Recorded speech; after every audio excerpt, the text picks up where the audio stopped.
دا دواړه ورونه اوس یو بل ته د معتاد په نامه نه بلکې د خیاط او انجینر په نومونو ورغاړې وځي. د تیر وخت معتادین او اوس مهال د برق انجینران او خیاطان دا دواړه داسې دي لکه خوب لیدل. از فامیل هم دور بودیم، فامیل از ما دور بود، ما از فامیل دور بودیم و ما را که فعلا اینجا آورده. ما از امارات تشکر میکنیم که ما را به یک سیستم به یک سویه رسانده که ما برایم پس به جامعه خود خدمت کنیم. له دې ځوانانو څخه په تیر کې د خپلې کورنۍ غړو هم نفرت کاوه، خو د اسلامي امارت له لوري دغه په نشو روږدي ځوانان راټولېدل او بشپړ درملنې وروسته یې ورته د کورنۍ هیلې هم ډېرې شوي دي.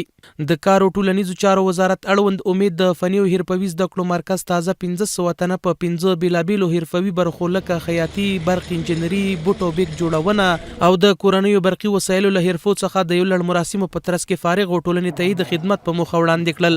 په یادو مراسمو کې دغه وزارت مرستیال مولوي محمد طاهر وویل دا دوهم ځل دی چې له دغه مرکز څخه 1500 تنه له یتیات څخه رغېدلي کسان فارغېږي. په وینا یې د امید فني او حرفوي زده کړو مرکز څخه تر دې دمه 130 تنه رغېدلي کسان فارغ شوي چې اوس مهال خپلې کورنۍ ته حلاله نفقه ګټي. د کار امور اجتماعي وزارت په همکاري او په مرسته او په هوډ باندې تقریبا 110 نفره الحمدلله هغه متعدین فارغ شو چې هغه په جامعه بوجو، هغه په ولس بوجو. اوس الحمدلله هغه ټول کسب کوونکي او هغه کسبکاران چې هغو ته امید د ملتي، امید د ولسي چې موږ ته به کار کوي، موږ ته به خدمت کوي. په ورته مهال د کار او ټولنیزو چارو وزارت د فني او حرفوي زده کړو د مرکزونو د تنظیم رئیس مولوي عبدالواحد فایز وایي د معلوماتو له مخې د تیرې ادارې له لوري شاوخوا 3.5 میلیونه په نشو روږدي او شاوخوا 2.5 میلیونه سوالګر اسلامي امارت ته پاتې دي چې اوس مهال د اسلامي امارت له لوري د راټولېدو ترڅنګ پالنه هم شوې ده.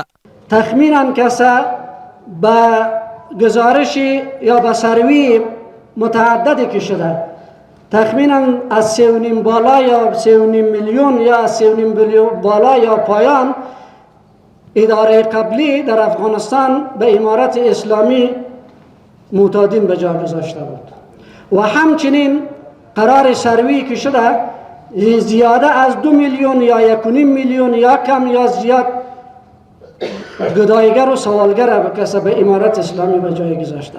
یاد فارغ شوي کسان وایي په تیر کې ژوند تریخ او د کورنۍ غړو ترې نفرت کاوه. په خبره یې دا د اسلامي امارت ځانګړې مهرباني ده چې موږ له سختو حالاتو راویستلو او له بشپړ درملنې وروسته په یاده برخه کې فني او حرفوي زده کړې راکړې چې له دې سره د خپلې کورنۍ هیلې راته ډېرې شوي دي.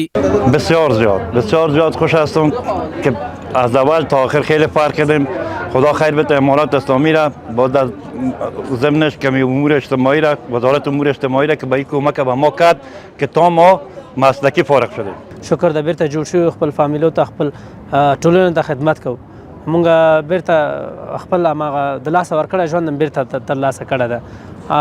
تیر حکومت کې څه که فروشنده او که دولتي کسان او هر څوک چې ټول همدغه د دې تجارت یې کوو. حتی تر دې پورې چې شفخانو کې که بسترېدل هم بیا هم مالته هم خرڅېدل تجارت یې کېده. باید وویل شي چې د تیرې ادارې پر مهال 3.5 میلیونه ځوانان په نشهیي توکو اخته وه چې د اسلامي امارت له واکمنېدو وروسته دغه ځوانان له لارو کوڅو راټول او تر بشپړ درملنې وروسته یې فني او حرفوي زده کړو ته معرفي کړل.